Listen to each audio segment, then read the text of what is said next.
RMN Drama presents Hondu Morning sa usa ka karong adlaw akong ibidyo ang akong kagalingon.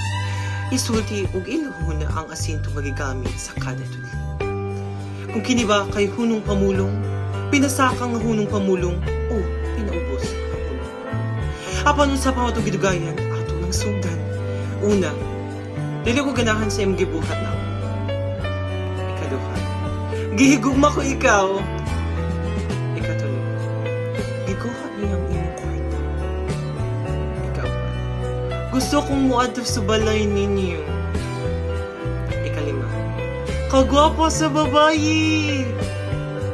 Ikaanom, naibog kaayo ko nimo. Ikapito, ayaw pasagdi ang imong igsoon. Ikawalo, siya ang naglibak nimo.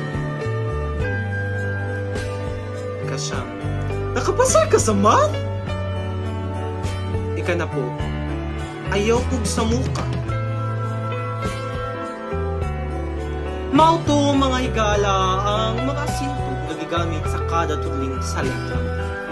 Karon na mo amba kinakita sa letrang B. Videohan ang akong kagalingon. Isulti kung unsa ang gamiton nga tono.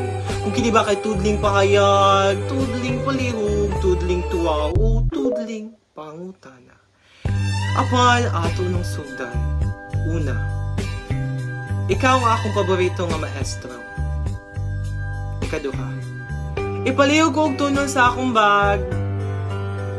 Ikatulo, giminga ko ninyo tanan. Ikaupat, ihatod sa tindahan ang mga pinuko nga prutas. Ikalima, limpyo kaayo ang akong balay. Ikaunom, dili ko angayan sa sapatos nga imong gihatag. Ikapito, layas na uy! Ikawalo, ngano nga dili man ikaw ang akong napares. Ikasyam, kinahanglan ko ang imong pagtabang. Ikanapulo, kung dili ka mo adto, ako na lang. Mauto mga higala ang ikapitong buluhaton sa pinulungang sinubuan ng Binisaya ng